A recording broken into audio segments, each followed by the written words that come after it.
So if I was to ask you what kind of weather you associate Southern California with, your thoughts might go to like sunny beaches, or perhaps you might think about the earthquakes which can sometimes happen in this part of our country. Maybe you think about the intense Santa Ana winds which can sometimes push wildfires across Southern California.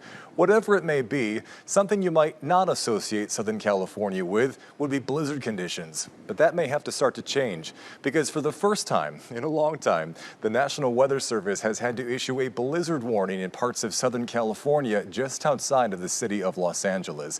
Now, this blizzard warning is going to be around for a while, but actually extends less than 20 miles away from downtown LA. Now, we're not expecting snow to actually fall in downtown Los Angeles, but just outside of the city here in the higher elevations of parts of Ventura and Los Angeles counties, there could be several feet of snow falling over the course of the next 3 days. The reason this is the case is because of the high elevations of the mountains in Ventura and Los Angeles and San Bernardino counties. Thanks to a big storm system that's moving in from the Pacific, a lot of air is going to slam into these mountains and get pushed up and over the mountains. When that happens, it cools, and if the temperatures are cool enough, they can condense all that air into some pretty remarkable snow. In fact, the official forecast down here for this part of Southern California calls for the potential of 7 to 8 feet of snow in parts of Los Angeles counties by the second half of the weekend. Pretty incredible. Back to you.